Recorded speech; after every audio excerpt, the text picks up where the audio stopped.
Homer était devenu millionnaire grâce à l'agriculture, et la famille Simpson avait déménagé pour vivre à la ferme. Lorsqu'il alla acheter du matériel agricole au supermarché, le vendeur lui dit que cette terre était extrêmement stérile. Mais Homer ne le crut pas et acheta, au contraire, une grande quantité de graines. Pas si vous plantez des bonbons. Tchou!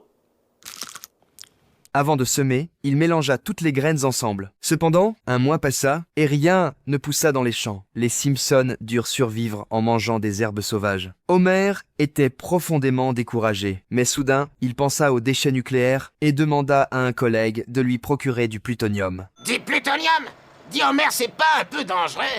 Ouais, t'as raison, ça risque rien. Il ouvrit soigneusement le flacon et en goûta une petite quantité. Cette nuit-là, toute la ferme brillait d'une étrange lumière, et Homer était rempli d'espoir pour une récolte exceptionnelle. Le lendemain, plein d'espoir, il sortit dehors, mais constata que les champs étaient toujours totalement stériles. Oh, t'as raison, cette ferme est nulle. Pourquoi j'ai pas écouté tous ces blaireaux? Je crois qu'il n'y a plus qu'à aller me pendre dans la grange. Oh merde, non! Laisse-le faire, maman. À ce moment-là, Lisa remarqua que les graines avaient commencé à germer, et cela ralluma l'espoir d'Homer. Avec le temps, les tomates finirent par mûrir, mais Bart en goûta une bouchée et la recracha immédiatement. Elles avaient l'apparence de tomates, mais leur intérieur était noir. Étrangement, Bart en voulut encore. En réalité, ces tomates créaient une forme de dépendance. Homer y vit une opportunité commerciale et très vite, ces tomates-cigares attirèrent de nombreux clients. Un jour, une voiture de luxe arriva à la ferme. C'étaient des représentants d'une entreprise de tabac venus lui proposer 150 millions de dollars pour ces tomates.